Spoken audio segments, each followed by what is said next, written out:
What if Tony Stark suddenly dropped into the Mortal Kombat tournament? Iron Man facing warriors who literally rip hearts out and bend reality.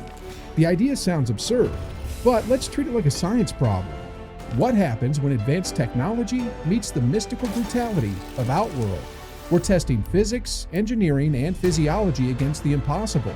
The question isn't just who wins, it's who could Iron Man realistically beat using real-world science. To keep this fair, we'll break the roster into 5 escalating tiers: humans, ninjas, cyborgs, monsters, and finally, sorcerers. Each step raises the challenge, not just in strength, but in what science can actually handle before it collapses into magic. By the end, we'll know exactly where Tony's tech triumphs and precisely where even Stark Industries hits a wall.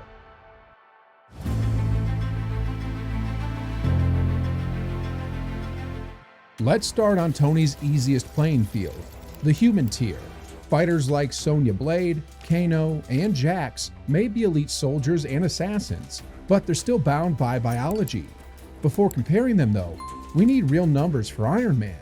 In most versions, the armor's lifting force easily exceeds 100 tons. A single suit iteration used electromagnetic flight stabilizers that could accelerate faster than a jet fighter. The armor plates, modeled after titanium alloys reinforced by nano-weave composites, can withstand small artillery and survive re-entry heat. Realistically, we're talking about energy resistance in the gigajoule range. In simple terms, he's wearing a tank that punches back faster than the human eye can track. Compare that to Mortal Kombat's tactical fighters. Sonya can deliver maximum human-level strikes around 1 or 2 kilonewtons of force. Even a grenade-level blast wouldn't penetrate modern titanium, let alone Stark-grade armor. Jax's cyber arms could hit with small car collision energy, but limited power and lack of skeletal reinforcement mean he'd shatter joints before breaching Tony's shell. Iron Man's biggest edge is endurance and control. He doesn't fatigue, regulates temperature, and predicts movement through his AI in milliseconds. Flight and sensor awareness remove human unpredictability. Each opponent becomes a simple data stream, and that wins fights long before they touch the ground. Against Jax, there's at least an interesting engineering matchup. His arms might rip through concrete, but Iron Man's armor can generate blunt force impact resistances many times higher. Add in force field dampeners, basically electromagnetic cushions that absorb kinetic shock, and Jax wouldn't even dent the outer shell. Unless his cyber tech somehow disables Iron Man's targeting or shield systems, which is unlikely given Stark's encryption and redundancy, he's outclassed. So at this tier, technology simply overwhelms training. Humans could never generate enough force or speed to exploit a physical weak point, and Tony doesn't expose himself to endurance or sensory limits. The verdict's simple. Sonya, Kano, even Jax, they fight bravely, but they don't survive the first repulsor volley. The baseline physics of their attacks can't even scratch the paint.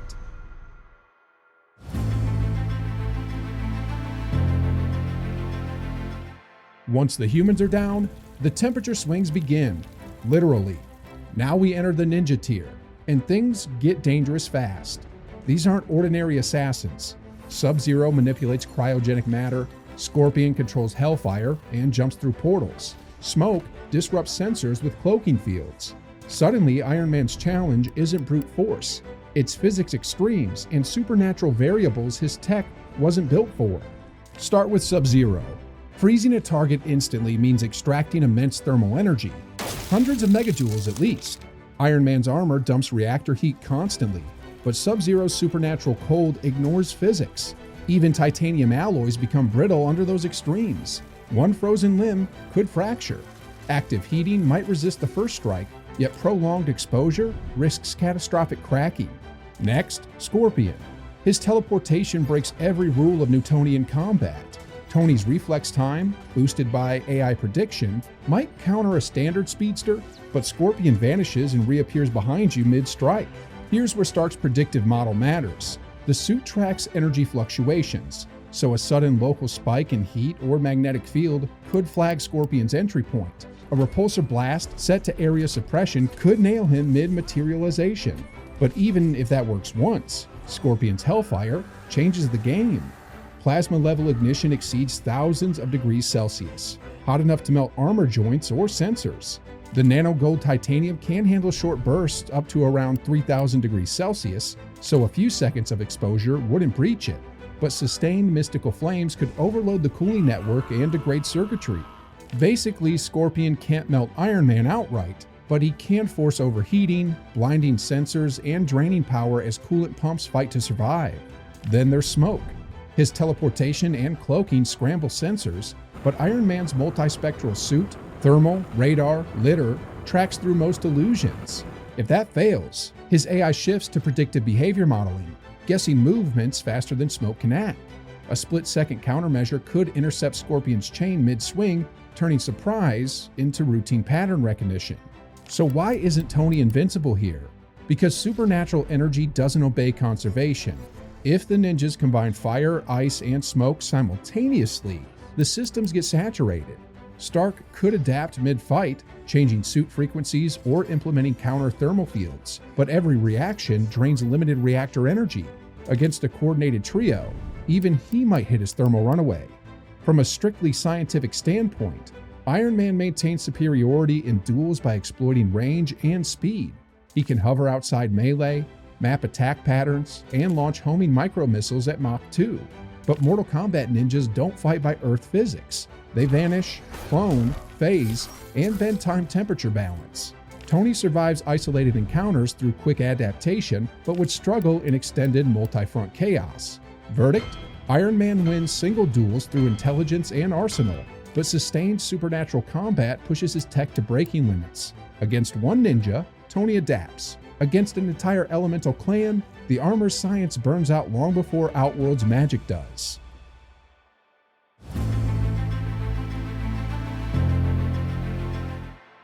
Now we hit the tier that mirrors Tony himself, part human, part machine. When Lin Kuei transformed assassins into living weapons, they built something close to Stark's world: complete combat automation. Sector, Cyrax, and Smoke's later models all replaced flesh with carbonized alloys, internal processors, and onboard weapon systems. This is where Iron Man stops fighting biology and starts battling engineering. Let's start with raw tech. Sector's flame units generate directed thermal jets around 2000 degrees Celsius, comparable to modern plasma torches. Cyrax's explosives pack tactical missile-level payloads measured in megajoules. These machines are essentially mobile armories, but despite their destructive potential, their operating logic is limited. Each cyborg follows deterministic programming, predictive combos, fixed response chains. Iron Man's AI, running on Stark's neural-linked model, continuously rewrites its decision pathways during battle. That difference alone turns the fight from brute force slugfest into adaptive combat. Weapon system comparison makes the imbalance clearer. Iron Man's repulsors channel electromagnetic plasma at roughly several gigajoules per pulse, enough to melt armored tanks or deflect supersonic projectiles. Cyrax's guided missiles could rival military-grade anti-armor rounds, but their velocity caps around Mach 1. The Mark 50's thrusters exceed Mach 5 propulsion bursts. Even before the missiles reach firing lock, Tony's suit would be vertical and raining counterfire pulses. Energy efficiency also matters. The arc reactor outputs continuous megawatts without consumable fuel. Lin Kuei cyborgs rely on internal cells. Think high-capacity batteries. Intensive combat drains those cells fast. A prolonged sky duel favors Tony infinitely. He can outlast them in the air or from range until they lose thrust or control. What about countermeasures? EMP or digital interface? Theoretically, Iron Man's armor shields against electromagnetic pulses using Faraday mesh arrays. But if a coordinated cyborg strike deploys synchronized EMPs, it could cause temporary flicker or sensor reset. Cyrax nets and restraining fields introduce another risk: entrapment. Those magnetic webs could tangle thruster ports, forcing Tony to reroute power or risk overheat. In response, the suit would auto-engage pulse shockwaves to shatter conductive materials, a counter observed in microdrone defense testing. Let's test hacking scenarios. The Lin Kuei have cyber infiltration protocols. Theoretically, they could inject viruses mid-clash, but Stark's suits operate on quantum-encrypted biological keys, literally coded to Tony's brainwave signature. A foreign network can't synchronously override without his neural match. Even if a breach initiates, Isolation subroutines cut off the compromised layer in milliseconds. In short, they might enter the system, but they can't rewrite it before being quarantined. Here's where intelligence scaling makes all the difference. Lin Kuei machines process data like chess computers. Every move pre-planned, 6 turns ahead. Stark's AI analyzes like a deep learning predator, reweighting variables after every observation. That means once Sector fires a missile pattern twice, the next time, the armor already positions to exploit the resulting gap. It's live evolution mid-fight. The cyborg designed that weapon to immobilize a ninja, not an energy physicist in flight power armor. Still, multiple cyborgs could overwhelm even his power budget. Each repulsor volley drains coolant and reactor efficiency, forcing Tony into short burst combat. Coordinated missile swarms stress thrusters and joints. The fight turns into endurance rather than brute dominance. Verdict? Iron Man dominates single machine battles through speed, flight, and adaptive targeting. But in swarm conditions, each repulsor discharge compounds heat and fuel demand. He'd win the tier decisively, but walk out of it with smoldering armor plates and reactor temperature alarms screaming red.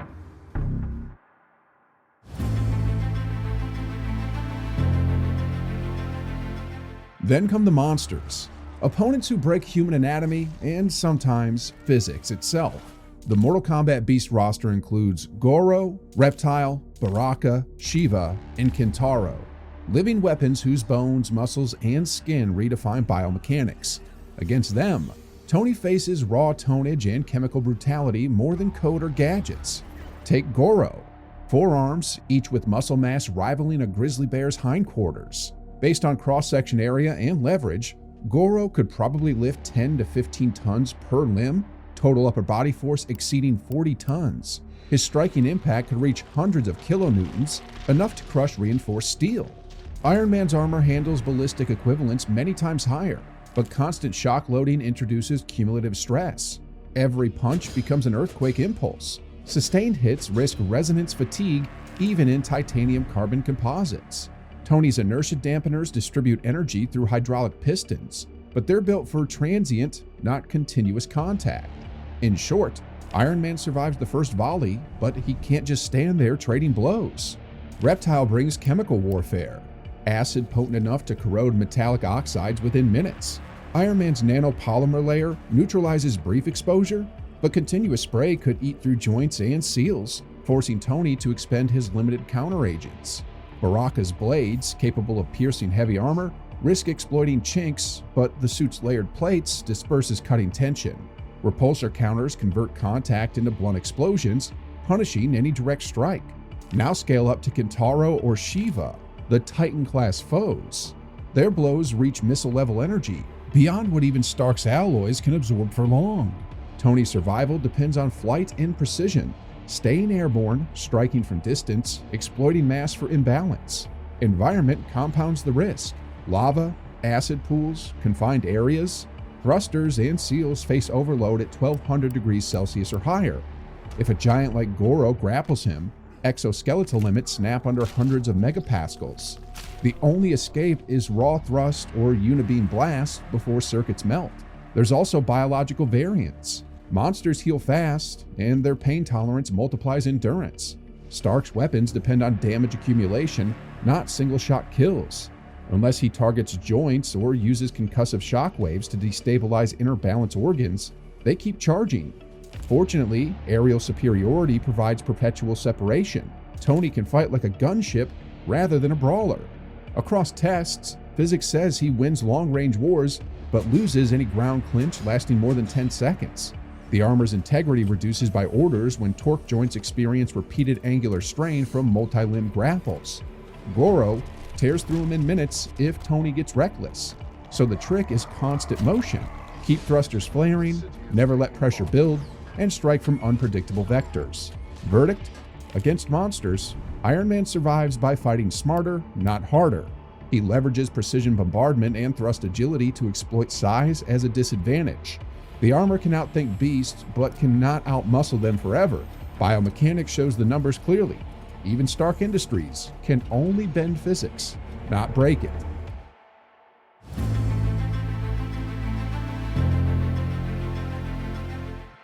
Finally, the test no amount of engineering can fix: magic. Everything before this point was still within theoretical physics: mass, heat, pressure, or electricity. But fighters like Raiden, Shang Tsung, and Quan Chi break the rules that Tony's entire career depends on. This is where mechanical innovation meets metaphysical chaos. Start with Raiden, the Thunder God. His lightning isn't simple atmospheric discharge, it's guided plasma carrying supernatural intent. Real lightning averages around 300 million volts and 30,000 amps for microseconds, delivering roughly 5 gigajoules of energy. Iron Man's armor can ground a large portion of that thanks to conductive gold titanium plating and distributed energy sinks. It might deflect a bolt or two, much like aircraft survive strikes mid-flight. The problem is duration. Raiden doesn't just hit once. He channels, concentrates, and steers consecutive strikes with precision. Electrical current that high induces massive eddy heating. Even with insulation, internal wiring would scorch. Energy redistribution systems could buy seconds before overload, but by the third or fourth strike, the reactor's magnetic containment field destabilizes. Tony could probably endure one thunderburst using his energy-drained circuits. After that, it's catastrophic short-circuiting, sensors popping offline, and maybe a full reaction quench. Then comes Shang Tsung, whose soul absorption ignores tangible physics. You can armor against force and shield against radiation, but you can't engineer a defense against metaphysical extraction. The process operates beyond energy domains. It manipulates consciousness. Even if Tony locks his neural interface, the armor operates partly off his biometric feed. Sever the connection, and the system collapses like a puppet without strings. Stark's emergency counter is AI redundancy.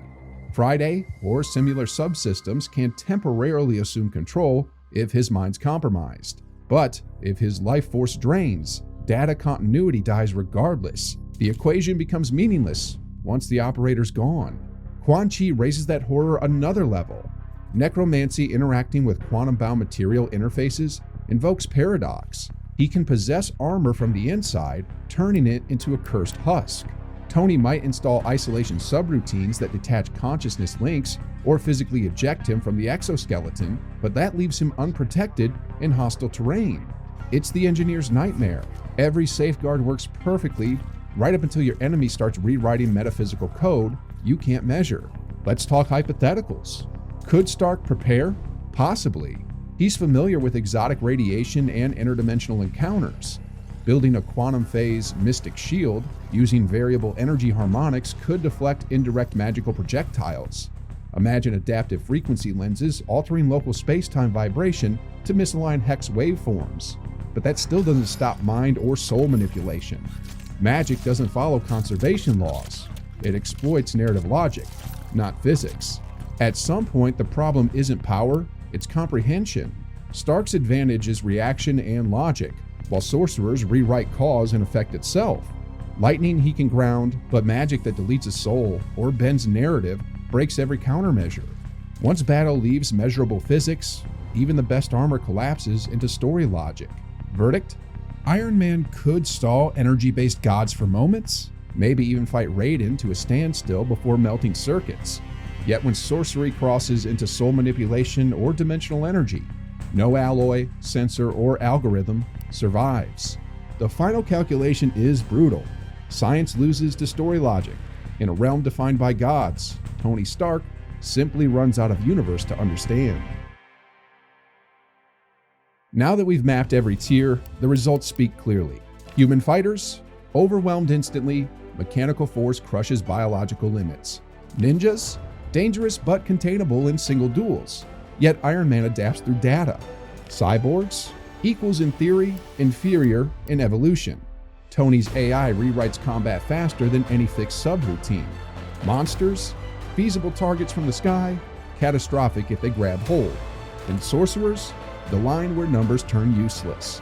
The key insight is that technology can mimic every natural phenomenon that obeys physics. Speed, strength, energy, even limited invisibility. But metaphysics destroys symmetry. You can't out-engineer belief systems or rewrite souls through circuitry. Stark's armor turns him into a near-perfect soldier on Earth, but Outworld exists outside empirical consistency. That's the final science lesson of Mortal Kombat. Once cause and effect split apart, intelligence itself becomes obsolete. All the calculations, alloys, and algorithms eventually meet that same conclusion. Technology wins until magic enters the room.